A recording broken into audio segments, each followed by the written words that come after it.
सभी को नमस्कार, most welcome to our exam mark YouTube platform. सबको पता है एग्जाम मार्क चैनल में क्या क्या कोर्सेज चलता है, क्लासेस चलता है, कौन सा सब्जेक्ट का बारे में चलता है। सो आज मैंने लेके आया है like the topic related to statistics and also the nursing research. So पहले हम लोग डिस्कस किया है नर्सिंग रिसर्च, उसमें प्रॉब्लम स्टेटमेंट क्या, ऑब्जेक्टिव्स क्या, हाइपोथेसिस क्या, डेटा कलेक्शन क्या होता है, मेथोडोलॉजी क्या होता है, सब कुछ हमने डिस्कस किया है। आज मैंने unit number 7 as per your IMC syllabus मैंने लेके आया है unit number 7. So like that is called as introduction to statistics. So that will study in the one shot. Clear? So statistics क्या होता है? So here by using the numerical formula we will do the calculation. By using the numerical formula हम लोग calculate करके हम लोग result interpret करता है, present भी करता है. So IMC ने syllabus they have given what is the definition, कहाँ use हो रहा है, whether research में use हो रहा है और कहाँ use हो रहा है, administrative level पे use हो रहा है, yes or no, role of statistics and what are the scales used to measure our data. So that we will study and the frequency distribution and graphical representation. So frequency और percentage सबको पता है बच्चों, like frequency in the sense हम numerical count में बताना है, whereas percentage in the sense हम लोग percentage 80%, 50% में बताना है. So same data how we will represent it, either graphical में करना और pictorial और picture form में करना है. Then like next heading इन लोग ने दिया क्या दिया है, central tendency. So central tendency in the sense average result, average data हम लोग बोलना है. So ये तो descriptive में आएगा, that is mean, median and the mode and standard deviation. So this is very important बच्चों. आप लोग statistical analysis करने के टाइम ये तो basic है, सबको पता होना चाहिए. Whether you are a fresher or you are a UG, PG और कुछ भी हो, आप लोग को इसका बारे में knowledge होना चाहिए. Next is normal probability and testing of the significance. So normal probability in the sense as per our statistical formula 90% effectiveness होना चाहिए. Whatever intervention हम लोग plan करके implement करता है that should be 95% तक effectiveness होना चाहिए. Then only our research will be very effective one and standard one. Test of significance इधर हमारा hypothesis शुरू होगा. Clear? So whether pre-test score or post-test score like that they have given the range of 0.05 level, उसमें like आपको calculated value सही है, ज़्यादा है ना, टेबल वैल्यू कम है, आप लोग अपना हाइपोथेसिस इसी लेवल पे एक्सेप्ट कर सकते हैं. आप लोग पढ़ाई करेंगी, don't worry. Then correlation coefficient. So correlation coefficient ना आपके पास दो वेरिएबल है, knowledge variable and attitude variable. So knowledge कम हो ज़्यादा होने के टाइम एटीट्यूड कम हो रहा है और ज़्यादा हो रहा है. Whether attitude has any impact on knowledge और knowledge has impact on knowledge, ये सिंगल एग्जाम बता रहे हैं बच्चों, वही फाइंड आउट करना है. Then SPSS package, statistical package and its application. ये तो सॉफ्टवेयर है, लाइक फार्मूला यूज करके हम मैन्युअली करने के अलावा we can do it in the software also. So ये तो ओवरव्यू ऑफ सिलेबस हो गया बच्चों. नेक्स्ट हम जाएंगी what is statistics. So it is the term refers to systematic collection, organization, analysis and interpretation, presentation of the numerical data. So हमारा पास raw data होगा, समझ में आ गया. Raw data in the sense हम सैंपल से कलेक्ट करता है ना, लाइक डेमोग्राफिक वेरिएबल और लाइक टूल 1 टूल 2 कुछ भी होता है, लाइक नॉलेज का बारे में, एटीट्यूड का बारे में, पेशेंट से सैंपल से डायरेक्टली कलेक्ट करता है, that is called raw data. Same data आप लोग ऑर्गेनाइज करके, एनालिसिस करके, इंटरप्रेट करके बता रहे, that is called numerical data. समझ में आ गया. So it involves like mathematical methods and technique to summarize and make the sense of data, allowing to understand the pattern, relationship and trend. Clear? So which method you are going to present the data? Verbally explain करेगा, pictorial form में explain करेगा. So all those things coming under statistics. So it is used in the various field like healthcare sector, nursing, medicine, सारा field में use होता है to develop the result, to interpret the result and to publish the research findings. Definition क्या होगा? It is a mathematical science. इसका meaning है maths भी होगा, related to science और healthcare related भी होगा. It involves the collection, analysis, interpretation of data in order to describe, predict and control the phenomena. Whether हमारा ऑब्जेक्टिव्स प्रूव होगा नहीं होगा, एक्सेप्ट होगा रिजेक्ट होगा, सारा प्रूव करने के लिए हम लोग प्रिडिक्ट कर सकते हैं. That is called statistics. In research में what they are doing, application of mathematical techniques to examine and summarise the data collection in the studies, and with the help of statistics we can find out the significant of the findings. इसका meaning है pre test में score क्या है, post test में score क्या है, हमारा hypothesis attain हो रहा है नहीं हो रहा है, एक्सेप्ट कर सकते हैं, रिटेन कर सकते हैं, दैट सिग्निफिकेंस हम लोग फाइंड आउट कर सकते हैं. That is called definition. Next हम लोग what is the uses? First thing is to collect the data and organize the data. Like it is a mathematical formula only ना. Data collect करने के बाद हम लोग sample 1 first question, sample 2 second question, part 1 part 2 करके हम लोग segregate कर सकते हैं. So we can do descriptive analysis and also the inferential analysis and descriptive analysis. So descriptive analysis आएगा central tendency, उसके अंदर होता है mean, median, mode, standard deviation. Inferential statistics in the sense parametric and non parametric आएगा, आप लोग पढ़ाई करेगा. Clear? So ये तो एडवांस्ड है, ये तो बेसिक है, सबको पता होना चाहिए. एंड हाइपोथेसिस टेस्टिंग्स, हाइपोथेसिस कैसा लिखना है सबको पता है. So this is H suffix में 0 होता है, that is called null hypothesis. ये हम लोग हमेशा यूज नहीं करता है. And hypothesis 1 2, so this is called significant. समझ में आ गया? This is called significant. So वही टेस्ट करने के लिए एविडेंस बेस्ड प्रैक्टिस सबको पता है. ये आपका इंटरवेंशन इज अप्रूव्ड, इफेक्टिव हो रहा है ना. We can use it in the future also. And compare करने के लिए इधर लाइक 2 वेरिएबल्स कंपेयर कर लो और 2 सेटिंग्स कंपेयर कर लो. क्लियर? इसके लिए यूज कर सकते हैं. And we can measure our intervention. आप लोग ने लाफ्टर थेरेपी सेलेक्ट किया और like any educational program select किया है, वही इफेक्टिवनेस एनालिसिस करने के लिए statistics we can use it. And we can improve our the quality of intervention, quality of the treatment, because like हमारा स्टैटिस्टिकल रिजल्ट के ऊपर हम लोग टेक्निक्स और रीमॉडिफाई भी कर सकते हैं. And publication and the presentation, इसलिए हम लोग स्टैटिस्टिक्स यूज करता है बच्चों. सब लोग ध्यान देना बच्चों. Any doubt you can comment it also. Nursing research के अलावा स्टैटिस्टिक्स इज वेरी इंपॉर्टेंट. आपको मैथ्स में बेसिक नॉलेज है, इंटरेस्ट है ना, डेफिनेटली ये टॉपिक आपको इजीली अंडरस्टैंड हो जाएगा बच्चों. मैंने कंटेंट बनाया सिर्फ लाइक नर्सिंग एनालिसिस के बारे में बनाया, इन डेप्थली मैंने नहीं बनाया बच्चों. So next, what is the scale? It is also known as levels of the measurement. Scale का अनदर नाम होता है levels of the measurement. So here the data will be the nominal data, ordinal data, interval data and the ratio data. So here you will study everything and all. So common scales का मतलब नाम they have given nominal, ordinal, interval ना बीच में value आएगा. Nominal in the sense it is a normal data. Ratio in the sense like 1:2, 2:4, 2:3, like that it will go. Choosing the appropriate scale depends upon the nature of the data and time. What are the types of formula you are going to use? आपके पास कौन सा data available है, weather आपके पास nominal data, ratio data और interval data available है, उसके प्रकार आप लोग स्टैटिस्टिकल फार्मूला सेलेक्ट कर सकते हैं. Clear? So this is the like what is that scales of measurement. So next we will see what is the nominal scale. मैंने पहले बताया ना, nominal scale in the sense एक ही वैल्यू होगा, एक ही असेस करेगा. It is the simplest type of measurement. It is used to classify the group of data into different category. Example, इसमें सिर्फ नाम ही होगा. Example, if you want to ask about what is your favorite color, इन लोग ने option A, B, C, D में इतना colour दिया है. So the researcher asked the people about the favorite color. The answer will be like only simple category में होना चाहिए, not like sometimes red, sometimes blue, sometimes green. ऐसा नहीं होना चाहिए. मेरे को एक ही आंसर चाहिए, एक ही बार चाहिए. That is called as nominal scale or nominal assessment. Nominal मतलब normal. Yes or no? So this is the thing. ये तो इसलिए समझ में आएगा ना बच्चों. इसमें देखो रैंकिंग कुछ नहीं होगा, ऑलवेज समटाइम्स 1 2 0 कुछ भी नहीं होगा, लाइक मल्टीपल चॉइस क्वेश्चन. उसके नाम बोलता है nominal scale. So next we are moving on to ordinal scale. Ordinal scale क्या होता है? It is used to classify the data into categories that can be arranged in a rank or order. इधर देखो बच्चों, that can be arranged in a rank or order. So इधर देखो patient satisfaction हम लोग कैसा assess कर सकते हैं. For example 0, 1, 2, 3 and 4. Suppose आप लोग पॉजिटिव में assess करना है. जैसे suppose patient बोलेगा patient satisfaction, like sometimes they will tell poor in the nursing care, sometimes they will tell nursing care is very good. Yes or no? So इसमें rank भी आ रहा है और लाइक मतलब ग्रेड भी आ रहे हैं ना. So that is called as ordinal scale. समझ में आ गया? सो इधर क्या होगा, like we will give the option. Suppose आप लोग प्री टेस्ट में कर रहे, the patient satisfaction first sample ने बताया poor.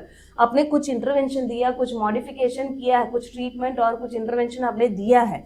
Then you are assessing in the post test, like patient satisfaction is come into the good, so it means आपका intervention is effective. वही reflect करता है, that is called ordinal scale. समझ में आ गया बच्चों? This is very easy. So next we are moving on to that interval scale. Interval scale used to measure where the values are arranged in order and the difference between the value is equal. Difference between the value is equal. However, it does not have 0 point. बच्चों अच्छे से समझ लेना, इधर 0 से शुरू नहीं होगा. आप लोग लिखता है ना लाइक 0 to 10 और 0 to 5, इसमें 0 से शुरू नहीं होगा. Example temperature measurement in the degree Celsius is either 10, 20 और 30. द डिफरेंस बिटवीन 10, 20 क्या होता है? Yes or no? So like you can write about 10 to 20, 20 to 30 and 30 or more than 30, ऐसा करके हम लिख के जा सकते हैं. क्लियर? सो इसमें आपको लाइक लोअर वैल्यू और अपर वैल्यू न्यूमेरिकल नंबर से शुरू होगा, 0 नहीं आएगा. That is called as interval scale. Interval scale ना बीच में नंबर आएगा, उसके बीच में कितना आ रहा है, लाइक मैक्सिमम 10 और 9 पॉइंट्स आ रहे हैं ना, that is called as interval scale. Here 0 does not mean there is no temperature, so it is not a true 0. So explanation आपको पता ही है, समझ में आ गया ना. This is called as interval scale. Nominal scale, ordinal scale and interval scale हम बोल सकते हैं. Next is ratio scale. इधर देखो like it is similar to interval scale only but it has a true 0 point. Same thing only. 0 to 50, 50 to 100. So you can divide it 0 to 25, yes or no? 0 to 25, 25 to 50 and 50 to 75 and 75 to 100. Like that हम लोग divide भी कर सकते हैं. इसमें 0 शुरू हो रहे. That is called as ratio scale. समझ में आ गया? A patient weight 100 kg is twice as heavy as a patient weighing 50 kg. तो एग्जाम्पल ही है. सो सिंपल अंडरस्टैंडिंग इज इसमें क्या आएगा, 0 से शुरू होगा. क्लियर? सो नेक्स्ट हम जाता है frequency distribution and graphical representation of data. अभी ये तो वेरी इंपॉर्टेंट है बच्चों, सब लोग ध्यान देना है. सो it is table that shows how many times each value or category appears in your data sheet. How many times like any data or any category, any value repeated हो गया. For example 10 sample है, 10 sample में 5 sample कहाँ आ रहे, 2 sample कहाँ आ रहे. whether adequate knowledge, inadequate knowledge उसका बारे में represent करता है, count में represent करता है, that is called frequency distribution. Same time percentage में रेफर करता है, दैट इज कॉल्ड परसेंटेज. समझ में आ गया? ये तो बेसिक एनालिसिस है बच्चों, हम आगे वाला स्लाइड में अच्छे से पढ़ाई करेंगे. वेरी लिस्ट इंपॉर्टेंट, अच्छे से ध्यान देना है. So how we will calculate the frequency percentage distribution. Distribution of samples according to the demographic variable in the study group. Study group ना एक्सपेरिमेंटल ग्रुप. आप तो रॉ डेटा कलेक्ट कर लिया है. So how I am going to calculate the percentage frequency और frequency percentage हम लोग कैसा कैलकुलेट करना, कैसा टेबलिंग करना, कैसा डिस्प्ले करना, कैसा कोडिंग करना है. इसलिए मैंने ये कोडिंग शीट बनाया है. सपोज आपके पास सैंपल टोटल 5 है. क्लियर? 5 सैंपल है. आपका क्वेश्चन भी सिर्फ 6 क्वेश्चन है. समझ में आ गया? सो 5 सैंपल 6 क्वेश्चन है. So first sample first question को कौन सा रेंज में आ रहा है. सपोज एज डाला है. फर्स्ट ऑप्शन आपने दिया होगा लाइक 5 to 10 ईयर्स बीच में आ रहे हैं. नेक्स्ट ऑप्शन आपने एग्जाम्पल में बोल रहे हो, नेक्स्ट ऑप्शन आपने दिया होगा like what is that 10 to 15 years. Next आपने दिया होगा 15 to 20. ऐसा आपने ऑप्शन दिया होगा.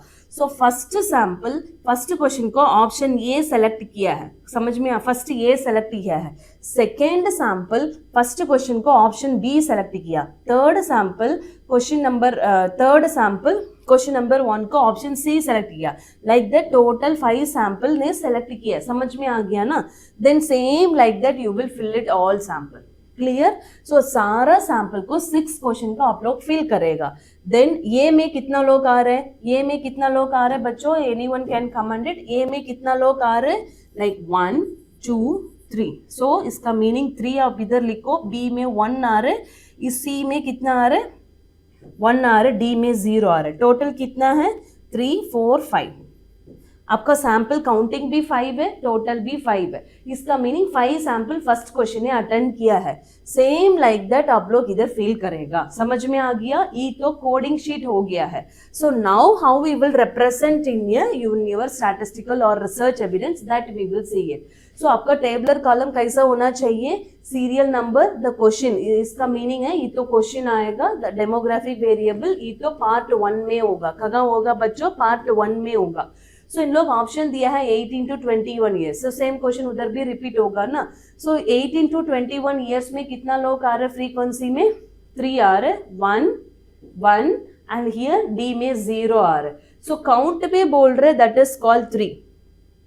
परसेंटेज में बोलना है. ये एक्सपेरिमेंटल ग्रुप का बारे में हम लोग बात कर रहे बच्चों. कंट्रोल ग्रुप का आप सेम पैटर्न में आप लोग बनाना है. सपोज आप लोग 2 ग्रुप लिया है, you have to make it twice. आप एक ही ग्रुप लिया है, you can make it for 1 time only. So percentage how you will calculate, 3 divided by आपको कितना सैंपल है 6 इंटू 100. सो कितना आएगा 2% आएगा. इसमें भी 2% लाइक दैट आप लोग एनालिसिस करना है. समझ में आ गया बच्चों. So like this we will calculate frequency percentage. Data collect करने के बाद एक कोडिंग शीट बनाओ. कोडिंग शीट में आप लोग रो कॉलम अच्छे से बनाओ. ये सर नो सारा क्लियर होना चाहिए. Then from this you can calculate and you can put your result. ये तो वेरी सिंपल है बच्चों, बट बेसिक अंडरस्टैंडिंग होना चाहिए. So this is called as calculation of frequency percentage. Calculation of frequency percentage. Next same data हम कहाँ represent करेगा, कैसा रिप्रेजेंट करेगा, वेदर पिक्टोरियल फॉर्म, ग्राफ और tables, we will see it. Graphical representation in the sense it is a presentation of the data in the graph. Graph में क्या क्या होना चाहिए बच्चों, anyone can command it. x axis and y axis होना चाहिए. x axis and y axis होना चाहिए. Like or in the form of chart to make it for easier understanding. Like charts में भी हम लोग कर सकते हैं. We will see all those things. It simplifies the larger amount of data into smaller data. आप 1000 sample के ऊपर 500 सैंपल के ऊपर आप लोग डेटा शो करना चाहता हो ना, पिक्टोरियल में कर सकते हैं. That will be very easy. And like it identifies the trends and the pattern, facilitate the comparison between the groups and also the variables. दो वेरिएबल है, many group है, many variable है, आप लोग इस पैटर्न यूज कर सकते हैं. Supports the research findings and the decision making. whether pre-test में क्या है, post-test में क्या है, आपको evidence क्या मिला है, आपको mean score क्या मिला है, आप लोग compare कर सकते हैं. So that future other researchers लोग remodify करेगा. So that is the major presentation of graphical presentation of data. So first thing they are telling about like this is क्या होता है बच्चों, इसका नाम आप लोग बोल सकते हैं, इसका क्या होता है. So here percentage distribution of the patient by disease. इधर अच्छे से इन लोग ने दिया है, ये देखने में समझ में आ रहा है ना. इसमें तो ज़्यादा परसेंटेज लाइक डायबिटिक पेशेंट्स आ रहे हैं, कैंसर तो कम ही आ रहे हैं, हार्ट डिजीज थोड़ा सेकेंड फेज में आ रही, तो सेकेंड फेज में आ रहे हैं. अदर्स क्या होगा लाइक ट्यूबरक्लोसिस और whatever it may B, तो कम फेज में आ रहे हैं. सो लाइक हम पिक्चर देखने में हमको समझ में आएगा. इन्हीं ग्राफिकल प्रेजेंटेशन आप लोग शो कर रहे हैं. सो उसमें क्या क्या होना चाहिए, one is the colouring and उसमें तो क्या होना चाहिए, फ्रीक्वेंसी एंड परसेंटेज होना चाहिए. Frequency and percentage. सपोज आप इसमें लाइक इधर लिख रहे 60%, इधर आप लिख रहे 40%, इस दोनों में 100% हो गया. Yes sir no. तो the division and the frequency percentage आप लोग सही से डिस्प्ले करना है. इसमें तो मैंने मेंशन नहीं किया है, but you are the learners, आप अच्छे से इसमें एक्सप्लेन करना चाहिए. So this is one category. Next we will move on to bar graph और बार डायग्राम. बार ग्राफ और bar diagram, it is used to compare the categories और the group. Suppose आपके पास 2 वेरिएबल है और आपके पास 2 ग्रुप्स और 4 ग्रुप्स है, 2 ग्रुप्स और 4 ग्रुप्स है, वही कंपेयर करने के लिए हम लोग यूज कर सकते हैं. इसमें इनको क्या डेटा हम लोग रिप्रेजेंट करेंगी, name of patients admitted in the hospital within a week. So within a particular period में हॉस्पिटल में कितना पेशेंट्स एडमिटेड है, दैट डेटा हम लोग शो करना है. इसलिए हम लोग ने क्या किया है, first we have made the X axis. See whenever you are making the scale, arrow mark should be very clear, because आप एरो मार्क नहीं डाल रहे, इसका मीनिंग कंटिन्यूएशन में जाएगा. एरो मार्क डालना चाहिए. एक्स एक्सिस हो गया, वाई एक्सिस हो गया. हमारा कंसर्न क्या होना चाहिए, how many patients are admitted. So वही हम लोग कैसा क्लासीफाई कर रहे हैं, जेंडर बेस्ड क्लासीफाई कर रहे हैं. मेल हो गया, फीमेल हो गया. सो दे हैव गिवन लाइक हम लोग परसेंटेज में बोलना है ना, सो लाइक काउंटिंग में बोलना है. सो मैक्सिमम हम लोग 60 तक ले सकते हैं, और लाइक आप लोग 1000, 500, 300 भी आप लोग ले सकते हैं. So it will be starting from 0. Y, because suppose admitted patient 0 भी होगा. ये सर नो, सम हॉस्पिटल में 0 भी होगा, इसलिए 0 बीच में हम लोग ने दिया है 10 गैप हमने दिया है. It's called class interval. Yes sir no, ये आप लोग पढ़ाई करेगा. 0 नीचे आ रहे हैं ना, that is called as lower limit. Lower limit, ये तो अपर आ रहा है, that is called as upper limit. 0, 10, 20, 30, 40, 50, 60. So male patient ने 50 are admitted, whereas female patient ने 35 are admitted in the 1 week. The bar graph shows that 50% male patients admitted in 1 week and 35 patients admitted in female patients. समझ में आ गया ना. So like that also we can show it. But हमेशा आप लोग graph select करने के टाइम और बार लाइन और बार ग्राफ सेलेक्ट करने के time background and picture should be उल्टा। बैकग्राउंड डल है तो पिक्चर डार्क होना चाहिए, पिक्चर डार्क है तो बैकग्राउंड डल होना चाहिए। सो ऐसा हम लोग कलेक्ट करना है। समझ में आ गया बच्चों? This is called as bar diagram और बार ग्राफ। सो नेक्स्ट हम देखता है हिस्टोग्राम। सिंगल में पढ़ाई कर रहे हैं, that is called bar. But इधर कनेक्टिविटी में पढ़ाई कर रहे, क्यों हम कनेक्टिविटी में करना है? इधर देखो बच्चों बीच में वैल्यूज आ रहे हैं, इसलिए हमारा वैल्यूज पूरा कनेक्टिविटी में हो रहा है। Same question it is used to display the frequency distribution of continuous data. So मैं आप लोग एक्सप्लेन करेगा what is continuous data, discrete data, all those things. अभी ध्यान से सुन लेना बच्चों। सो रॉ डेटा सबको पता है, पेशेंट से हम लोग कलेक्ट करता है। उसके अलावा we are having like what is that, discrete data, continuous data and like nominal data. So like what is that continuous data in the sense for बीच में क्या आएगा बच्चों? बीच में क्या आएगा? 10 to 20। समझ में आ गया? Whereas discrete data in the sense x value y value होगा। Nominal data in the sense एक ही वैल्यू होगा। फॉर एग्जाम्पल 5, 10, 20, 15, 20, 25 ऐसा करके एक ही लाइन में एक ही वैल्यू होगा। Discrete data in the sense X value and Y value होगा, like experimental group, control group और like pre test value, post test value होगा। Continuous data in the sense same, either single group और like it may be control, experimental और many group और Solomon 4 group, whatever it may be, बीच में values आएगा। समझ में आ गया? सो example distribution of patients according to their age only. So as इन लोग ने लिया है 10 to 20 में कितना लोग आ रहे हैं, 20 to 30 में कितना लोग आ रहे हैं, 30 to 40 ऐसा इन लोग ने लिया है। कौन सा एक्सिस में लिया है? X axis. And Y axis में इन लोग क्या शो कर रहे हैं? Counting of the patients. 10 to 20 में 5% आ रहे हैं, 20 to 30 में 15% आ रहे हैं। समझ में आ गया ना? सो this is one type of representation of data that is called as histogram. histogram में गैप नहीं होगा, कंटिन्यूएशन में होगा, बिकॉज इट इज इंटरलिंक। 20 इधर भी आ रहे हैं, इधर भी आ रहे हैं ना, इसलिए दिस इज कनेक्टेड। समझ में आ गया? सपोज आप लोग लाइक 10 to 19 डाला है, नेक्स्ट 20 to 29 डाला ना, ये कंटिन्यूएशन नहीं आएगा। So this is histogram representation of the data. Next line graph, ये तो सबको पता ही है, वाइटल साइंस टेम्परेचर हम लोग मॉनिटर करता है ना, so that is one format. It is used to show the changes or the trends for a over of the time, for a particular period of time, 5 years, 6 years, 10 years में क्या changes है, that we will see. Example, patient temperature recorded for 5 days. So 5 days in the sense, first हमको 5 days को day 1, 2, 3 हम लोग ने डाल दिया है, कहाँ डाला है? एक्स में डाला है। And what is the maximum, मतलब मिनिमम टेम्परेचर सबको पता है, सेल्सियस में क्या होता है, फ़ारेनहीट में क्या होता है। So that we have drawn in the Celsius. Yes और नो? सो डे 1 में पेशेंट्स को टेम्परेचर वैल्यू क्या है? 38.5। इसमें बीच वैल्यूज होगा ना? यस और नो? 38.1, 38.2, 8.3, 8.4 टिल 9 तक जाएगा, उसके बाद 39 शुरू होगा।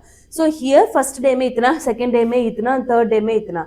इट मीन्स दैट पीक हो गया, देन नॉर्मल हो गया है। So like that if you want to show ना, we can use it for line graph. ये तो कॉमन ही है, सबको पता ही है, वाइटल साइंस हम लोग बनता है। So next is what? Frequency polygon. So frequency polygon in the sense line graph drawn to show the shape of the frequency distribution. ये आप लोग like significance में भी पढ़ाई करेगा। Yes or no? Line graph आप लोग अच्छे से पढ़ाई करेगा, कौन सा शेप में आ रहा है, whether it is bell shape में आ रहा है, क्या आ रहा है। सो हियर इन लोग ने दिया है distribution of mark obtained by the nursing student. So first in लोग ने लिया है 0 to 10 में कितना लोग आ रहे हैं। इन लोग ने ऑप्शंस पहले बना के रखा है, ये तो एक डेमोग्राफिक वेरिएबल है। फर्स्ट क्वेश्चन हो गया मार्क क्वेश्चन, उसमें इन लोग ऑप्शंस बनाए A, B, C, D, E, F। Yes और नो? सो 0 to 10 में 2 आ रहा है, 10 to 20 में 5 आ रहा है, लाइक दैट इन लोग ने टेबल में शो किया है। सेम डेटा हम लोग क्लास इंटरवल यूज करके ग्राफ में डाल रहे हैं ना, that is called as frequency polygon. ये तो एक्स एक्सिस हो गया, एक्स एक्सिस में इन लोग क्या शो कर रहे हैं? मार्क शो कर रहे हैं। वेरएस वाई एक्सिस में इन लोग क्या शो कर रहे हैं? फ्रीक्वेंसी शो कर रहे हैं, that is Y. Yes sir no? So Y axis में आपने को लिया है। सो 0 में कोई नहीं आ रहा है, वेरएस लाइक 10 में कितना लोग आ रहे हैं? 0 to 10 क्लास इंटरवल क्या है? 0 to 10 में कितना लोग आ रहे हैं? 0 to 10 में कितना लोग आ रहे हैं? 2 members are coming. whereas 10 to 20 में कितना लोग आ रहे, 5 members are coming. Clear? And 20 to 30 में कितना लोग आ रहे, that is 9 members are coming. Like that हम लोग शो कर सकते हैं, that is called as frequency polygon. ये तो समझ में आ गया ना, frequency हम लोग curve में शो करना है. Here you will study whether what is the peak or average value. So average 12 students are like they are coming in the average range. नीचे भी नहीं है, कम भी नहीं है, समझ में आ गया. So this is one example. And next is Ogive cumulative curve. Ogive cumulative curve. It shows that cumulative frequency of the frequency distribution. हम लोग combinedly बोल सकते हैं. Clear? हम लोग individually explain नहीं करना है, combinedly बोल सकते हैं. So here what they are telling, same thing only. Like blood pressure इन लोग ने लिया है, what is the minimum and what is the maximum, 10, 100 इन लोग ने show किया. And the frequency 10 to 100 में 5 students are coming, 100 to 120 में 10 students are coming. So इसमें cumulative frequency same इन लोग ने graph draw किया है.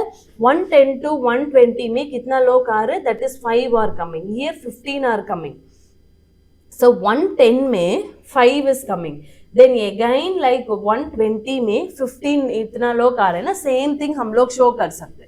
Clear? And next we are moving on to pictogram. Pictogram ना picturely show करना है. It uses the picture or the symbol. Suppose आप gender इसमें show कर रहे हैं, number of patients admitted in the hospital in the different days of the week. ये तो human being show कर रहे हैं. Suppose you want to show like stress reaction or like if you want to show that level of the pain, what is that? And you can use it for pictogram also. Like pain scale आपको सबको मालूम है ना, visual analog scale, smiley scale and all, वही भी use कर सकते हैं. Number of patients admitted in the hospital. पहले हम लोग ने टेबुलर कॉलम में डिस्कस किया, हिस्टोग्राम और बार ग्राफ में हम लोग डिस्कस किया, वही अलग पैटर्न ऑफ रिप्रेजेंटेशन. इसमें आप लोग अच्छे से देख सकते हैं. मंडे में कितना आया, 1 2 3 4 5 6. सो इसमें काउंट 6 आएगा. So that is one type of pictogram. Clear? So days of the week आपने लिख लिया and the pictogram आप लोग show कर लिया है. You can say it as a tables also. But tables में आप numerical number लिख रहे, that is called table. आप table में picture show कर रहे, that is called as pictogram. So next is map. So map सबको पता है, it is used to represent the data of different areas, different location, different town, city or whatever it may be. Distribution of tuberculosis cases in the year of 2023. So like here they have given, इधर highlighted देखो. So number of TB cases about 2 lakhs आपने कहाँ देखा है, this orange वाला, Maharashtra, UP and all those things and all. And like the map shows the number of TB cases reported in different state of India during the year of 2020. Below 25 में कहाँ है, blue color में इन लोग ने show किया है. 25 to 30 में you can find it also. But आप टेबल में शो करो और ग्राफ में शो करो, पिक्चर में शो करो, मैप में शो करो, कुछ भी पिक्चर्स और पिक्टोरियल फॉर्म शो कर लो. की पॉइंट इज वेरी इंपॉर्टेंट. क्या बोलते हैं बच्चों, की point is very important. So that मतलब कुछ बच्चों की समझ में नहीं आ रहे, they can read it from the key point. So that is very important. So next we are moving on to scattered dot diagram, scattered or dotted diagram. So relationship between the study hours and the examination. So इसमें देखो बच्चों, like study hours and the examination. Study hours बच्चों कम किया है, whether exam score ज़्यादा आया नहीं आया. Study hours इन लोग ज़्यादा किया है, exam score कम आया और ज़्यादा आया. Yes, so that you wanted to find out. Same thing 0-3, ये तो क्या होगा बच्चों, study hours में होगा. ये क्या होगा 40, 60, 80, ये क्या होगा लाइक एग्जामिनेशन स्कोर होगा. So suppose 0 to 3 hours in लोग ने स्टडी किया, 40 आ रहा है. नेक्स्ट सेम थिंग समटाइम्स क्या आ रहा है, 40 के ऊपर आ रहा है. 3 to 6 आवर्स में इतना स्प्रेड हो रहा है, एक ही वैल्यू आ रहा है, तो you can go it for a tabular column और you can go it for a line graph. But dotted in the sense एक ही ड्यूरेशन में ज्यादा हम लोग शो करना है, then you can go it for scattered diagram. समझ में आ गया ना. So here also you see 6 to 9, 6 to 9 में 1 2 3 4. So this we can not show it in a tabular column और ऑल दोस थिंग्स, इसलिए हम लोग डॉटेड डायग्राम और स्कैटर्ड डायग्राम आ गया है. Clear? So this is one example. So next we are moving on to very interesting topic, that is measures of central tendency. Measures of central tendency. It is a method to identify the central or typical value. Central, that is average. Central or typical value of the data set. Whatever the data we are having, it helps to summarize the large number of data into single aspect or into the simple aspect, or it can show it as a representative of the data. Making the data easier to understand and interpret the result. ज़्यादा value simplify करके, complex data simplify करके हम लोग analysis करने के लिए use करता है। That is called central tendency.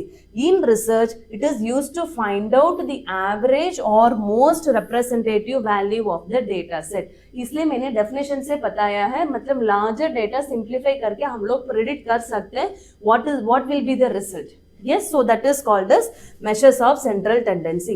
So why it is important in the research? So summarization of large amount of data into the single value, based on that हम लोग perceive कर सकते हैं what will be the result after analysis, and helps to compare the different groups. आपके पास salmon 4 group है, experimental control, different groups आप लोग compare कर सकते हैं।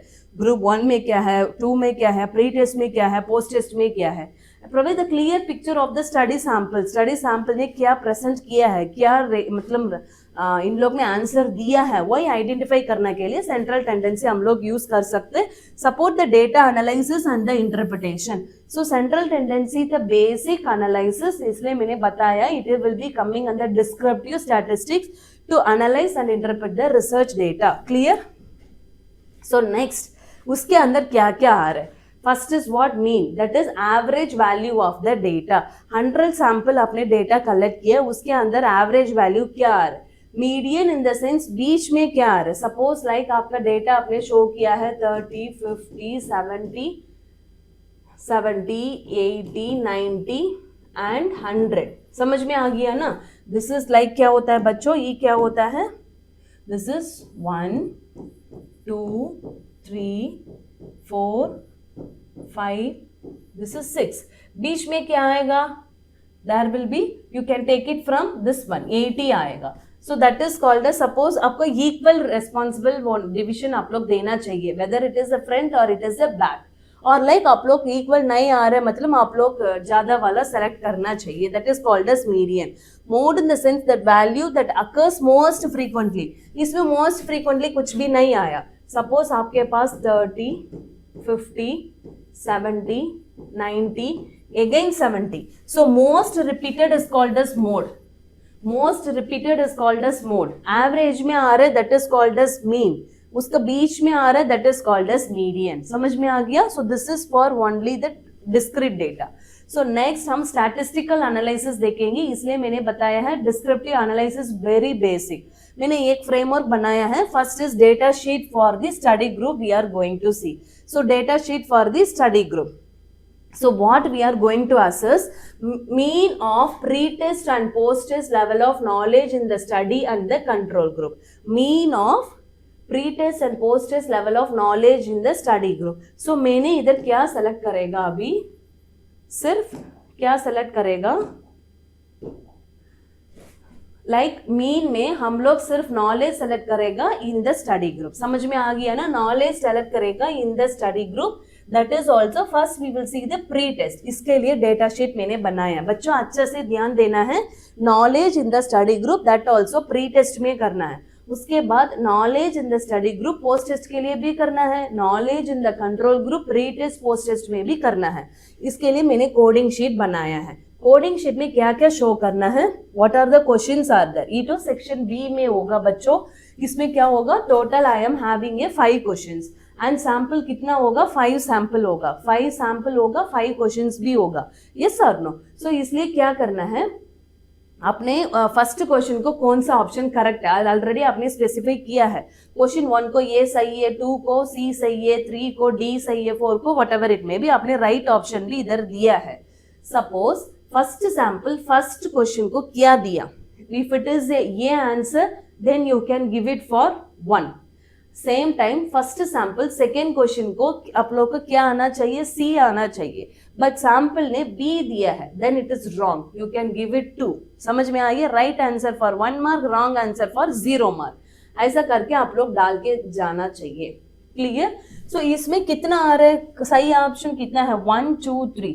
सो इधर क्या आना चाहिए, 3 आना चाहिए। समझ में आ गया, 3 आना चाहिए। Same thing second sample first question, second question, third question आप लोग फॉर एग्जाम्पल ले लो, ये तो मैं टेंटेटिवली डाल रहा हूँ। 1 2 3, इसमें भी 3 आ गया। सेम लाइक 0 0 1 1, 3 आ गया। 0 1 1 0 0 2 आ गया, 1 1 1 0 1 आ गया, इसमें कितना है 4।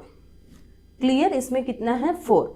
सो अभी आपको टोटल आ गया ना। इसका मीनिंग क्या है, फर्स्ट सैंपल ने 5 क्वेश्चन में 3 मार्क्स स्कोर किया, सेकेंड सैंपल 5 क्वेश्चन में 3 मार्क्स स्कोर किया, फिफ्थ सैंपल में 5 के लिए 4 स्कोर किया है। So this is our coding sheet. Mean calculate करने के लिए हमारा पास फॉर्मूला है समेशन ऑफ एक्स, मतलब X bar equal to summation of X by N. ये क्या होता है? So X bar in the sense it is a mean, average होगा। समेशन ऑफ एक्स ना ओवरऑल ऑब्जर्वेशन होगा, टोटल होता है। क्लियर, ओवरऑल टोटल होता है। So n in the sense sample होगा, n in the sense sample size होगा। हमारा पास सैंपल साइज क्या है, 5 होगा। Clear. So same data how we will represent in the research analysis के लिए। ये तो फर्स्ट फेज है, ये तो सेकेंड फेज है। इधर तो हम लोग डिस्प्ले कर लिया, ऑर्गेनाइज कर लिया। डेफिनेशन में पढ़ाई किया ना, organisation of the data. So next we are moving on to like how to display or how to use the formula, all those things. हम लोग क्या करना है, सिर्फ knowledge in the pre test group and also the knowledge in the post test group के लिए भी हम लोग स्टडी ग्रुप में करना है नॉलेज के ऊपर। ये फार्मूला हम लोग कैसा डिवाइड किया है, X bar and sum X minus x bar and X into X bar. क्यों हम लोग करना है, स्टैंडर्ड डिविएशन के लिए करना है। पहले हम लोग ये कंप्लीट करेंगे। Clear, we will do it all those things. So इधर एक्स का स्कोर क्या होगा, फर्स्ट सैंपल, ये तो सैंपल नाम है। क्लियर, सीरियल नंबर नहीं, ये तो सैंपल नंबर है। सो फर्स्ट सैंपल ने कितना आया, इसमें 3 क्वेश्चन नंबर होगा 3 3 2 4। इसका टोटल कितना आ रहा है, 4 5 6 7 8 9 10 11 12 13 14 15 हो गया। So like that you have to write it. Sorry, ये तो नहीं आएगा। इसका 15 हो गया ना बच्चों। सो समेशन ऑफ एक्स कैसा करेगा, 50 ये एक्स बार कैसा करेगा आप लोग, इधर ऑलरेडी फार्मूला इन लोग ने दिया है ना। Summation of x 15 divided by sample कितना है हमारा पास, काउंटिंग 15। सो टोटल 3 आएगा। सो एक्स बार विल बी 3 3 3 3 3। सो ये माइनस करो, 3 माइनस 1 3 0 0 0, इसको माइनस आएगा, 4 माइनस 1 1 आएगा। देन ये मल्टीप्लाई करो, 0 0 1 1 ही आएगा। इसका टोटल करो, वी विल गेट ओनली 2, इसका टोटल आएगा 0 आएगा। सो स्टैंडर्ड डिविएशन का क्या है formula, summation of x minus x bar whole square. इसका समेशन क्या होगा, 2 डिवाइडेड बाय, इसका क्या है फॉर्मूला, सैंपल का साइज कितना है। सो इसका डिवाइड करके वैल्यू करके रूट ऑफ क्या वैल्यू आ रहा है वही कर सकते हैं। सो दिस इज सिंपल बच्चों। ये सेम इंटरप्रिटेशन आप लोग नहीं करेगा, आप पेशेंट सैंपल का रियल डेटा क्या है, स्कोरिंग क्या है, that you have to put it. मैंने टेंटेटिवली हमारा अंडरस्टैंडिंग के लिए मैंने डाला है। सो दिस में हम लोग कोडिंग कर सकते हैं, मीन कैलकुलेट कर सकते हैं। मेरा सेकेंड फेज में क्या करना है, वी विल अच्छे से हम लोग स्टैंडर्ड डिविएशन असेस कर सकते हैं। समझ में आ गया, standard deviation and also mean हम लोग असेस कर सकते हैं। अभी तक हमने एक ही एस्पेक्ट क्लियर किया है, that is central tendency. Next we are moving on to normal probability curve. So what is the curve? It is a symmetrical and the bell-shaped curve. We will explain it through picture. It is a bell-shaped and symmetrical curve in which the most observations are concentrated around the mean and the spread of the data is determined by the standard deviation. So इसमें हम लोग दो concept divide करना है. See for example हमारा curve कैसा होगा, ये तो x axis and y axis हो गया ना, x axis and y axis हो गया. So curve or any circle, what will happen? It should go in a flow. See normally life कैसा चलता है? Like we will be without anything. Then like we will yearn, we will get knowledge, everything. We will reach at the peak. उसके बाद suppose any negativity is happening, then it will go down. Like this scoring or whatever it may be, ऐसा चलता है. That is called as probability curve. इसमें क्या बोल रहे हैं? You see here अच्छे से इन लोग ने definition दिया है. Concentrated around the mean and the spread of the data is determined by standard deviation. Mean in the sense average value of the data. It represents the center distribution on the highest point. That is called peak. इसको नाम होता है mean. And इसका इधर spread किया है ना, that is called a standard deviation. इसमें भी equal size आ रहा है, right में equal size आ रहा है, left में भी equal size आ रहा है. बच्चों अच्छे से समझ लेना, right में भी equal आ रहा है, left में भी equal आ रहा है.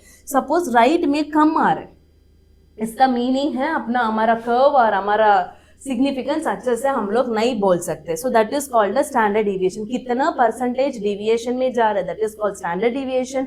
कितना एवरेज आ रहा है, that is called as mean. आप स्टैंडर्ड डिविएशन लेने के time right side left side equal होना चाहिए, that is called as positive and the negative.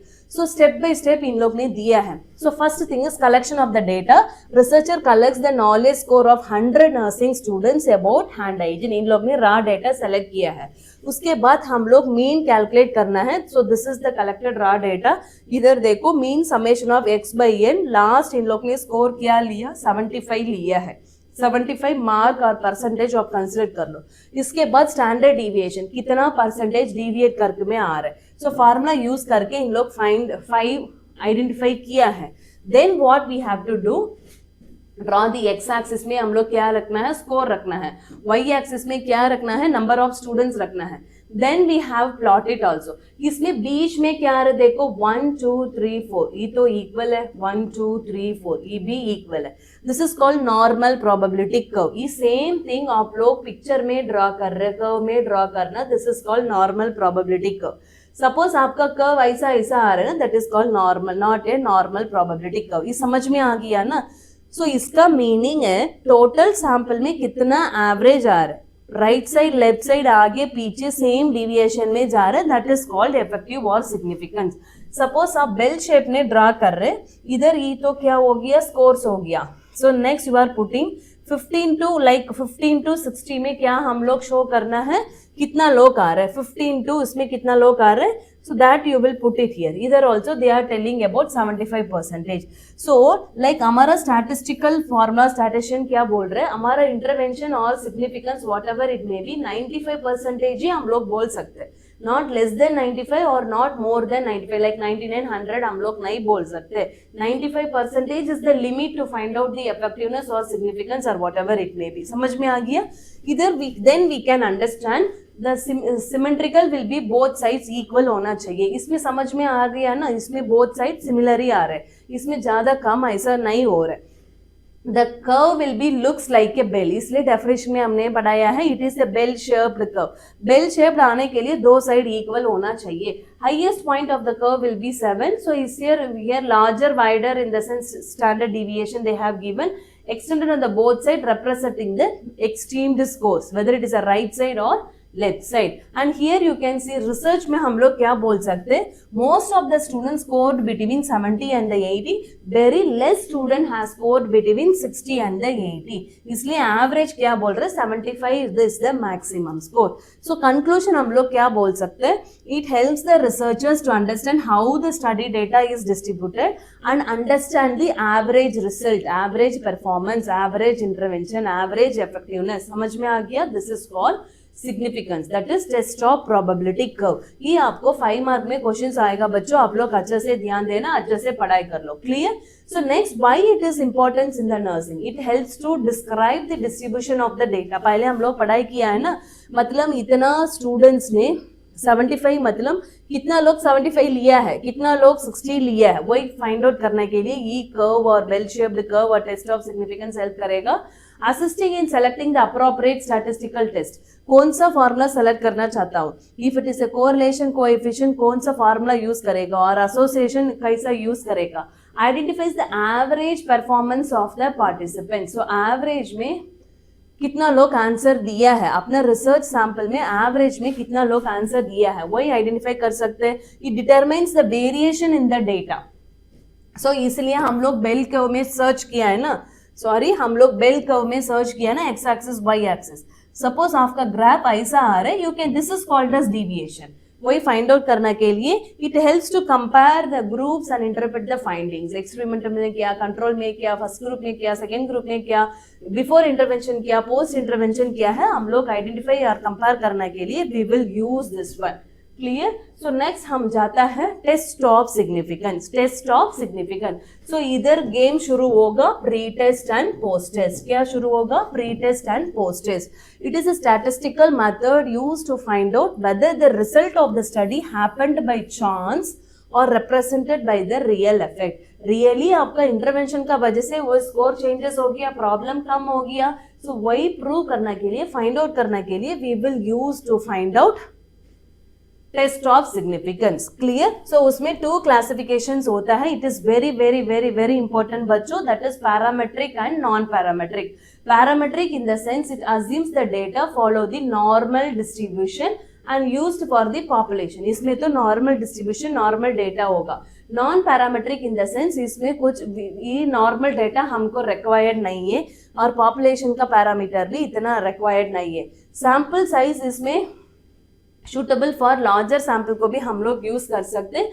Here this will be benefited for smaller size of the sample and larger size. सबको पता है how we will select the sample. Like population में हम लोग 10% ले सकते हैं. मिनिमम एटलीस्ट 30 के ऊपर काउंटिंग में होना चाहिए सैंपल का साइज. क्लियर बच्चों?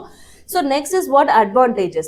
It is more precious and powerful for the normal distribution of the data. हम लोग पढ़ाई किया है ना normal distribution of the data. But here we can do the flexible, we can accept the flexible, we can use when the assumptions of the parameters are not met.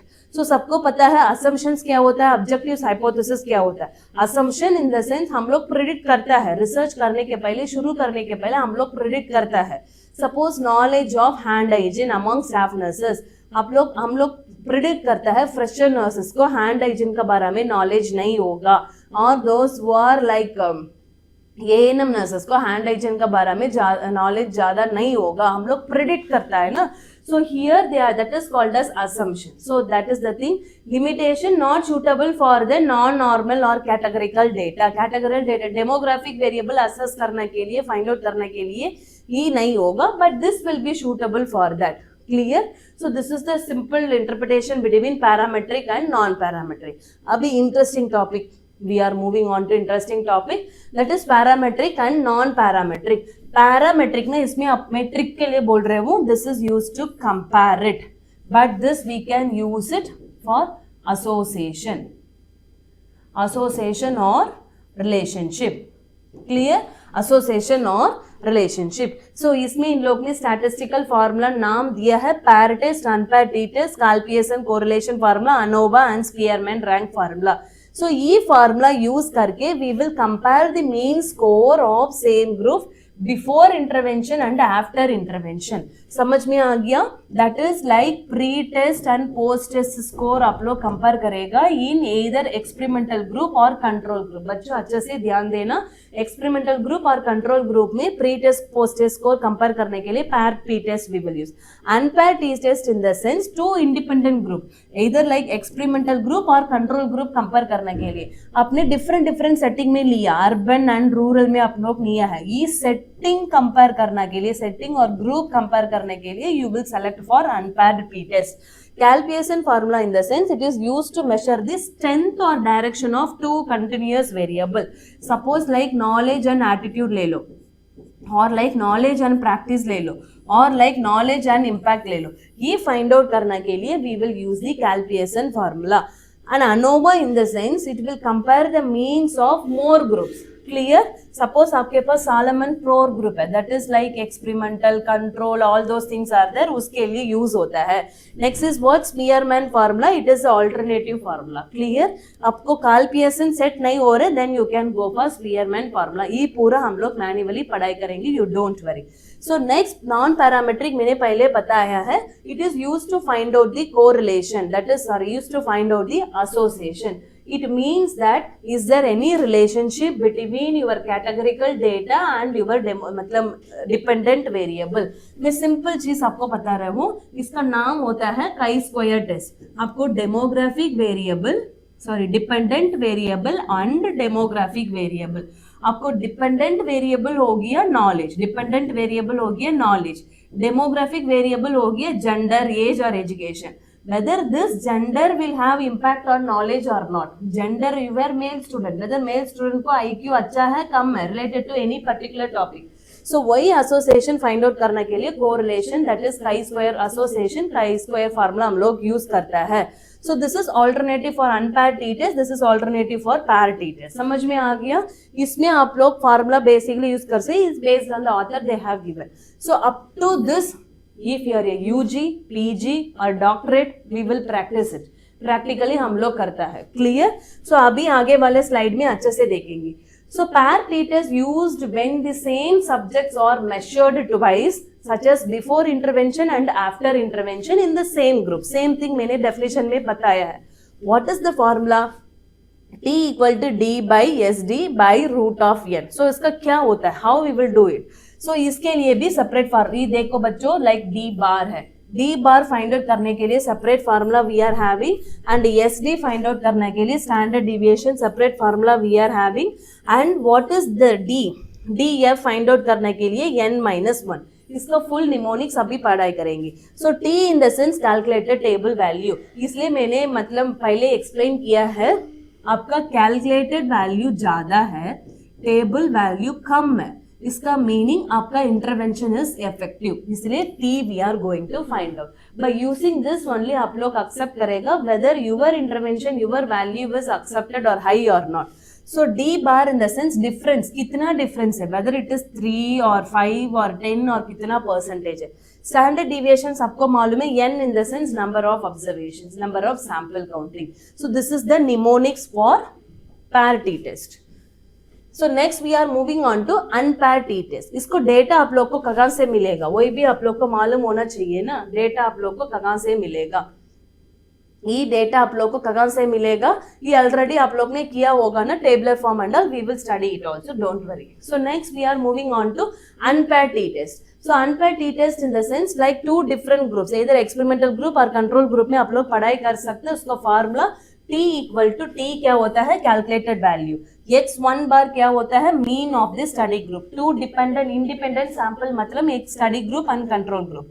x bar 2 in the sense control group होगा. So उसमें standard deviation हम लोग find out कर सकते हैं. सो n1 n2 in the sense sample size of the study group control group. Maximum ये same ही होना चाहिए, डिफरेंट मत ले लो. स्टडी ग्रुप में 30 आ रहे, कंट्रोल ग्रुप में भी 30 होना चाहिए. So this is the formula.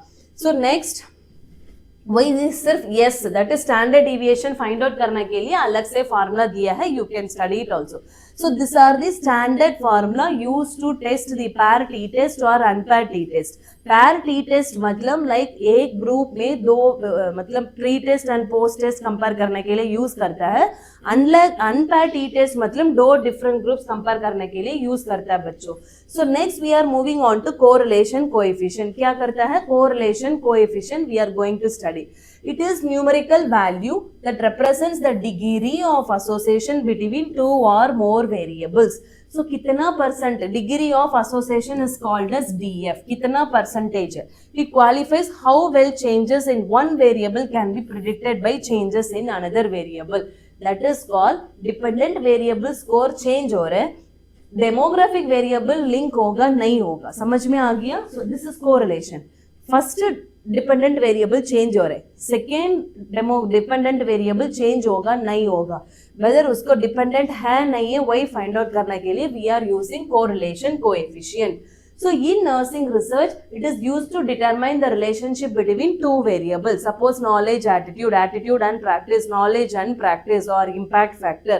वही find out करने के लिए we are using. For example, researcher may study whether the increased study hours will be associated with examination score or not. बच्चों ज्यादा hours पढ़ाई किया, scoring ज्यादा आ रहे कम आ रहे, कम hour पढ़ाई किया, scoring कम आ रहे ज्यादा आ रहे, वही find out करने के लिए बोलता है correlation coefficient. उसके लिए we will see how we will represent the data. So like आपने analysis किया है, so correlation coefficient का symbol होता है R. कोरिलेशन का कोएफिशिएंट का सिंबल होता है R. इट इसका सिंबल इज R. सपोज आपको पॉजिटिव में डेटा मिला है, that is called positive correlation. आपको सपोज माइनस में मार्क मिला है, that is called negative correlation. इधर इन लोग क्या बोल रहे हैं, this is X axis Y axis. So इसमें like you are putting this is like age इधर आ रहा है, जेंडर इधर आ रहा है, एजुकेशन, ये पूरा डेमोग्राफिक वेरिएबल. बच्चों अच्छे से ध्यान देना है, ये पूरा डेमोग्राफिक वेरिएबल है, एज जेंडर और whatever it may B. So like age, gender, education, occupation, family status, type of family, background, like income आप लोग ड्रॉ कर रहे हैं. समझ में आ गया. ये तो आप लोग पॉजिटिव में जा रहे हैं. सपोज सेम थिंग आपको नेगेटिव में जा रहे हैं, that is called as negative correlation.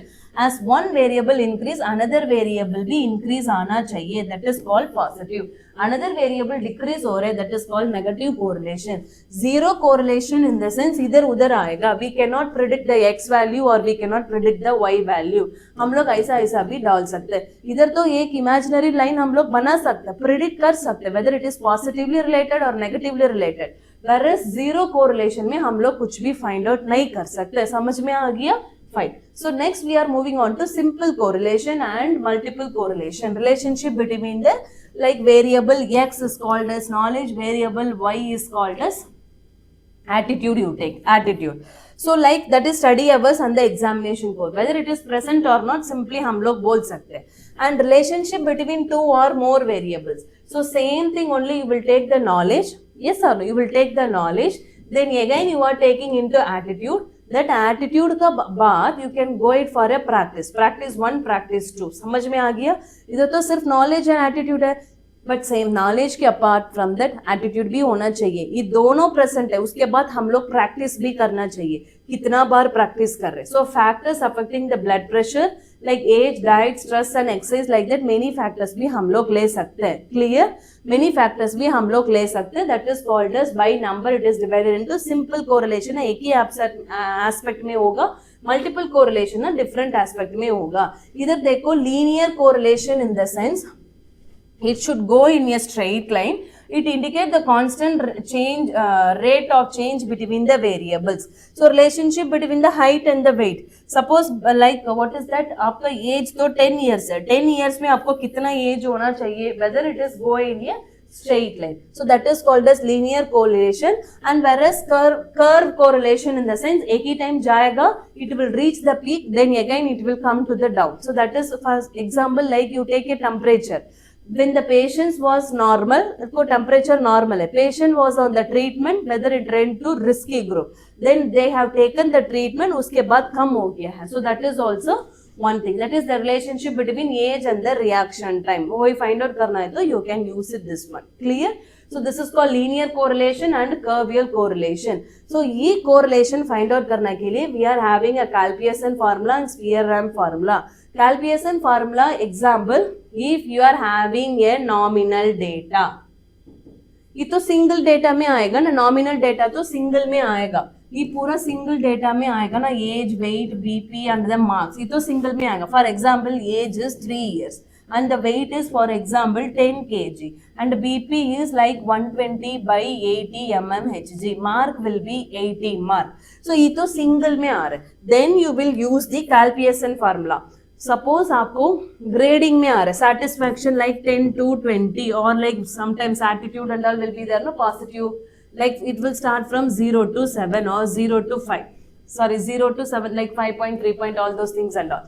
So in this बीच में values आ रहा है, rank order आ रहा है, interval आ रहा है ना, you can go for Spearman formula. But 90% we will select if you are doing that, what is that correlation with knowledge, you can go it for this Calpeasian formula only. Clear? So next we are moving on to what is Calpeasian formula. It is a statistical measure used to determine the strength and direction of linear relationship between two continuous variable. Example इन लोग ने दिया है to find out the relationship between study hours and examination, to find out the pain scale and the anxiety. इधर बच्चों ध्यान से देख लेना, सब लोग सुन रहे हैं ना, ध्यान से देख लेना बच्चों. Like ये पूरा हमको सिंगल वैल्यू में मिलेगा. For example 3 hours 50 mark.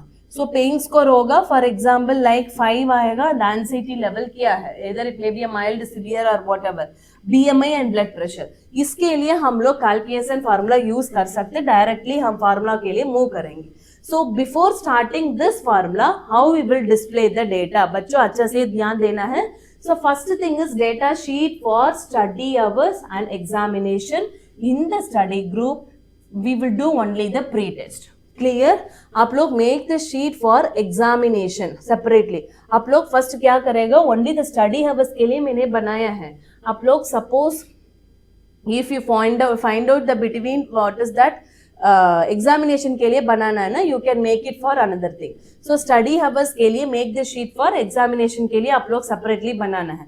Same thing question number 5 हो गया, सैंपल साइज भी 5 हो गया है. आपको लाइक स्टडी हब्स में आप लोग ऑप्शन दिया होगा फर्स्ट और सेकंड और whatever it may be, so उसके लिए कितना आ रहा है इसमें टोटल कर लो। Clear? So formula they have given, मैंने ऑलरेडी बताया है, और इज कॉल्ड कोरिलेशन कोएफिशिएंट। हमको इधर क्या क्या होना चाहिए, नॉलेज एंड एटीट्यूड, मैंने इसमें थोड़ा चेंजेस करना था। So like x value will be your study hours, x value will be your study hours and y value will be your examination, x value your study hours and y value your examination। so इसमें स्कोरिंग्स आएगा। ई table अब 2 बार बनाना है, इसलिए आप लोग ई table fill कर सकते हैं। इसका टोटल आप लोग बनाओ। सो समेश n तो सैंपल साइज होगा, n तो सैंपल साइज होगा, x and y in the sense आप लोग x एंड y मल्टीप्लाई करना है, and summation of x in the sense इसका स्कोरिंग होगा, summation of y in the sense इसका स्कोरिंग होगा।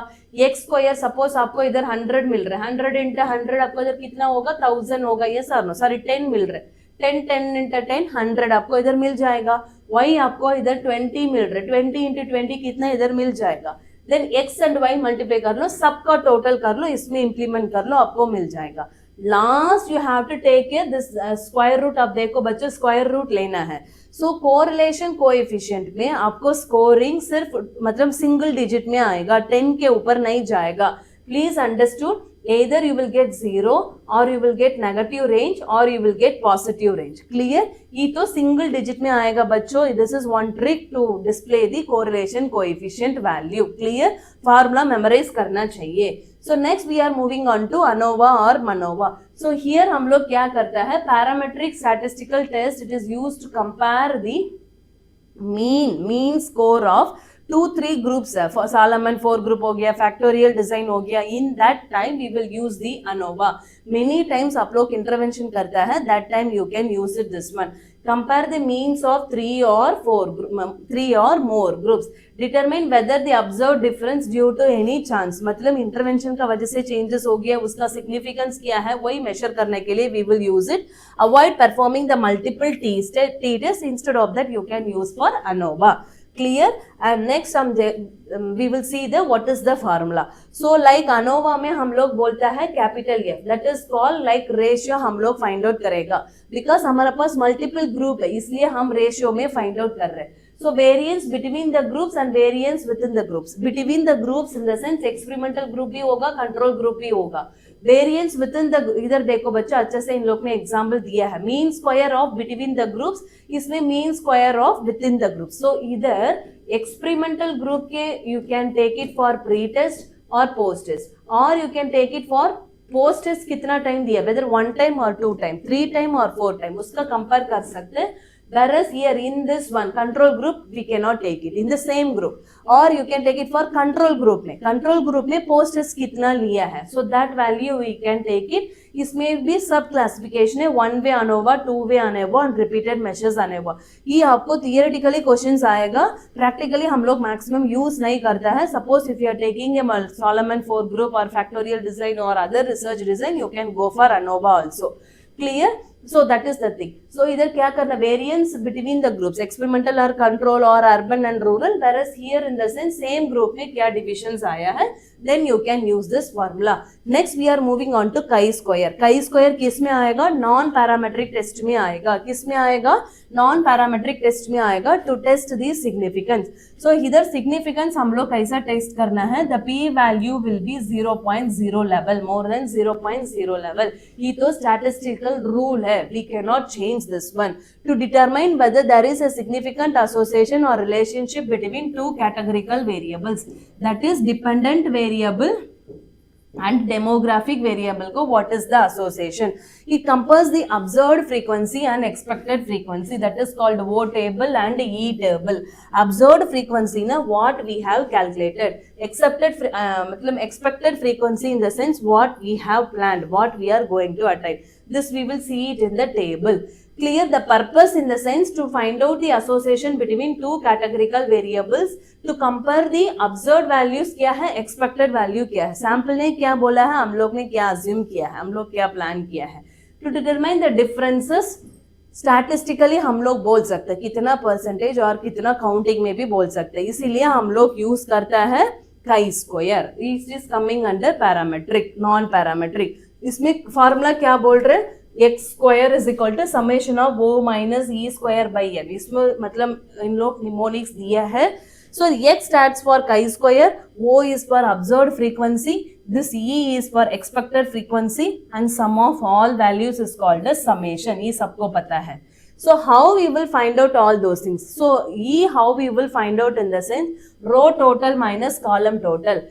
This degrees of freedom in the sense ये सबको मतलब statistical table दिया है row minus column, R in the sense row and column in the sense C for column. We will see with the formula. So here आप theoretically पढ़ाई कर रहे confuse हो जाएगा बच्चों, इसलिए मैंने प्रैक्टिकल स्टेज में स्किप किया है. सपोज आप एक डेमोग्राफिक वेरिएबल है. First question is what age in the years. आप लोग ने ऑप्शन दिया है 10 to 14, 15 to 19 years, 20 to 40 years. आप लोग सैंपल भी सेलेक्ट किया है. So this is about knowledge, adequate knowledge. This is also moderately adequate knowledge and this is inadequate knowledge. Here first sample, ये तो सैंपल का काउंट होगा बच्चों, अच्छे से ध्यान देना है. So first sample, second time, third, fourth, fifth, so like that total 7 sample 10 to 14 years में आ रहे. बच्चों अच्छे से ध्यान देना है. लाइक 7 सैंपल 10 to 14 ईयर्स में आ रहे. 13 सैंपल इनएडिक्वेट नॉलेज में 10 to 14 ईयर्स में आ रहे. सो 13 + 7 कितना होगा? 13 + 7 इधर आपको मिल जाएगा, कितना है? 20. यस और नो? इधर एक भी होना चाहिए, सॉरी एक भी होना चाहिए. सो 20 + 1 कितना है? 20 + 1 कितना है? 27 हो गया है. Next 3 sample moderately adequate knowledge and they are coming in the age group of 15 to 19. Then 3 sample inadequate knowledge, they are coming in the age group of 15 to 17. So 3 + 3 कितना है? 6. 27 + 6 कितना आ रहा है? 27 + 6 आपको कितना आना चाहिए? सॉरी 21. 21 + 6 कितना आना चाहिए? इधर आपको मिल गया 27. टोटल कितना है? 27 आ गया है. ये तो कोडिंग शीट फेज 1 हो गया. सो ई टेबल क्या होगा? वो टेबल हो गया. ये तो ई टेबल हो गया है. नेक्स्ट ओ माइनस ई होगा. So now what you will do, same thing आप लोग बनाओ. लाइक आपको क्राइटेरिया स्कोरिंग टेबल होता है ना, adequate knowledge, moderately adequate, inadequate. So उधर का स्कोरिंग आप इधर डाल दो. सो इसका टोटल कितना आ रहा है? इसमें 1 नहीं आ रहा है. इसमें आपको कितना आ रहा है? इसमें 1 आ रहा है. इसमें कितना आ रहा है? इसमें 10 आ रहा है. एंड हियर 13 + 3 16 आ रहा है. So how you will divide it? How you got this 1 in the sense? इसमें पहले आप तो डेटा ले लिया है, दैट इज 1 7 13 उसका टोटल, देन 0 3 3 उसका टोटल, 1 10 10 उसका टोटल. इधर से इधर आप कॉपी करके डाल दिया, दैट इज वो टेबल खत्म हो गया. Next what you will do, this you have to find out. This 1 - 21 divided by 27. 1 - 21 divided by 27. वही फर्स्ट पार्ट हो गया ना. So next like the same thing, 1 - 6 divided by 27. 1 - 10 - 21 divided by 27. Like that you will calculate and put it. So here वो value होगा. इधर से आपने लिया है ना 1 7 13, नेक्स्ट 0 में कुछ भी नहीं आया, देन दिस 1, इसका वैल्यू होगा. इधर आपने किया है ना, इधर देखो 0.78 0.2 0.78 0.2. ये तो ई टेबल में आपने कॉपी किया, ये तो वो टेबल हो गया, ई टेबल हो गया, इसको वैल्यू आपने डाला है. Then you can do it for O minus E, उसका वैल्यू आ गया, सबको टोटल कर लो and you will get this one chi-square. This is called calculated value. समझ में आ गया? DF how we will find it? In that definition हम लोग ने पढ़ाई किया है ना, डेफिनेशन अभी हम लोग ने पढ़ाई किया है. What is that definition? What is that definition?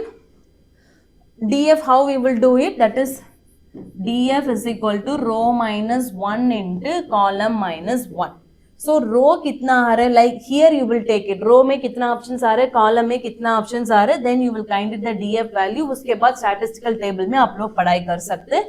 If अपना calculated value ज़्यादा है, so here you can see that column also. हमारा गोल क्या था? association between the knowledge regarding prevention of child abuse or whatever it may be with the selected demographic variable. आप research book और research में show करना है तो you can draw this tabular column. मैंने सिर्फ एक क्वेश्चन के लिए बनाया है, आप लोग के पास कितना क्वेश्चन है उसके अकॉर्डिंग आप लोग बना सकते हैं. इसमें experimental group and the control group. हम लोग एसोसिएशन सिर्फ पोस्ट टेस्ट में करना है, प्री टेस्ट में कर रहे हैं मतलब there is no use, there is no purpose, इसलिए हम लोग पोस्ट टेस्ट में करना है। This is called DF value, इधर इट विल कम लाइक 1 2 और whatever it may be. ये काई स्क्वायर वैल्यू आपने कितना कैलकुलेटेड वैल्यू होगा, table value in the sense already statistical table में वैल्यू दिया होगा। सपोज आपका टोटल सैंपल साइज आप लोग 6 ले लो और अपना अकॉर्डिंग आप लोग ले सकते हैं। आपका कैलकुलेटेड वैल्यू ज्यादा है, यस आपका टेबल वैल्यू कम है, you can accept your hypothesis. आपका टेबल वैल्यू कम है, कैलकुलेटेड वैल्यू कम है, टेबल वैल्यू ज्यादा है, you can reject your hypothesis, that is our conclusion. इसका मीनिंग बोलता है एक्सेप्टेंस और rejection of your hypothesis. Clear? So next we are moving on to SPSS package. अभी तक हमने स्टैटिस्टिकल फॉर्मूला मैन्युअली हम लोग कैसा करना है that we have studied. Now with the help of software that is statistical package of social science which is developed by IBM, it is one sector. Main हम लोग क्यों शुरू किया है? To manage the data, statistical analysis and generate the report. Numerically और descriptively report present करने के लिए, जनरेट करने के लिए हम लोग शुरू किया है, उसका सॉफ्टवेयर है SPSS package. So who can use this package? Any researchers, nursing fellowship programs they can use it, educator or healthcare professionals or any statistician they can use it, all the healthcare providers or statistician we can use it। हम लोग क्या generate कर सकते हैं? Why it is needed in the sense used to generate the table, chart, graph or any pictorial form हम लोग use कर सकते हैं। Importance क्यों हमको चाहिए? It support the evidence based nursing practice and the research decision making। मतलब whether हमने रिसर्च एनालिसिस और रिजल्ट इफेक्टिव है, सही है, क्या मॉडिफाई करना है, वेदर इट इज यूजफुल होगा, बेनिफिट होगा, वही फाइंड आउट करने के लिए we are using a software. अभी तक हमने पहले पढ़ाई किया है मैन्युअली कैसा करना है, but this is with the help of software how we are going to do it. Clear? So next उसका क्या क्या हम लोग आइडेंटिफाई कर सकते हैं? हम मैन्युअली पढ़ाई किया है ना, frequency, percentage, distribution. Same thing describe the categorical that is called as demographic variable analysis करने के लिए। This is mean, standard, median, mode and the standard deviation that is called as क्या होता है बच्चों? Central tendency. Measure the central tendency, it is coming like what is that? Descriptive statistics के अंदर आ रहे। Next T test, ANOVA, chi square, correlation, ये पूरा हम लोग मैन्युअली पढ़ाई किया है, but with the help of software if you are doing ना, that is called as SPSS package का benefit होगा और importance होगा। So here we can use it। Advantages in the sense it is very easy। Manually आप लोग line draw कर लो, data entry कर लो, उसमें तो time लगता है, but you can enter the data everything in the software click कर लो, वही तो automatically generate करता है। It is user friendly graphical interference। आप लोग ग्राफिकल में डेटा मिल जाएगा, what is the mean score in the pre-test, what is the mean score in the experimental test, इसलिए हम लोग यूज करता है। handles the larger volume of the data। Suppose आप 500 सैंपल, 1000 सैंपल और मेनी ग्रुप और many times intervention कर रहे, उसका मैन्युअली नहीं कर पाएगा ना, you can go for SPSS package। it produce the accurate statistical result। so सबको मालूम है software will gives the accurate statistical result. It generate the publication quality of the table and the chart also. With the help of SPSS package हम लोग image भी create कर सकते हैं, इधर it is a graph, chart और diagram और bar graph, whatever it may be हम लोग जनरेट कर सकते हैं। It is accepted in the nursing और health care researches. This SSPS package is the basic tool सब लोग एक्सेप्ट करता है in the form of statistical analysis or during the publication of your findings। सब जगह पे SSPS पैकेज यूज करता है बच्चों। If you are a learners और फ्यूचर रिसर्चर्स आप लोग भी इसमें प्रैक्टिस कर सकते हैं। So what is the disadvantages? So here it is license होना चाहिए, ये सॉफ्टवेयर यूज करने के लिए लाइसेंस प्रोविजन होना चाहिए। It can be suppose if you want to subscribe that one, you want to attend the class और learn, ये थोड़ा पैसा related one, because the basic statistical knowledge होना चाहिए। What is descriptive statistics, inferential statistics, formula कहाँ है, formula क्या होता है, कौन सा साइज ऑफ द सैंपल के ऊपर यूज कर सकते, बेसिक नॉलेज हमारा पास नहीं है, we can not use this software. Same time less इसमें फ्लेक्सिबिलिटी नहीं कर पाएगा। Manually if you are doing you can change the values और you can manipulate it, but इसी में नहीं कर पाएगा। Sometimes what will happen, indirect data आप लोग कोडिंग कर रहे हैं, एंटर कर रहे हैं ना, आपको रिजल्ट डेफिनेटली, आपको सबको पता है ना, आप मशीन में कुछ डालने के टाइम आप लोग एरर किया, डेटा गलत से डाल दिया, मतलब आपको रिजल्ट अच्छे से नहीं आएगा। So this are the disadvantages. And what it will do, what is the function of SSVS package? It will create the variables, like it will define the variables also, whether what type of variable it is, a demographic or discrete or continuous, whatever. Then we can enter all types of data, demographic or what is that, dependent variable, कौन सा group का हम लोग entry कर सकते हैं. Entry करने के बाद we can save all the file and we can extract larger amount of the data हम लोग सेव कर सकते हैं. उसके बाद फार्मूला यूज करके we can analysis the data and interpret also. After analysis interpretation हम लोग टेबल, चार्ट और स्टैटिस्टिकल रिजल्ट भी हम लोग असेस कर सकते हैं. At last it will helps to present and report of the data, presentation and publications of the data. इसलिए हम लोग, ये जस्ट सॉफ्टवेयर है बच्चों, ये पूरा काम करेगा. ह्यूमन बींग्स क्या क्या काम किया है वही पूरा SSPS पैकेज भी करेगा. So that's all about statistics. So मैं तो बेसिकली आप लोग एक्सप्लेन किया है व्हाट इज डिस्क्रिप्टिव और what is inferential, parametric and non parametric. So those were the basic learners. आप लोग ये use करिए. Any doubt is there, you can comment it also. We are very ready to modify and we are ready to give your answers. सबको नमस्कार बच्चों. Thank you all. God bless.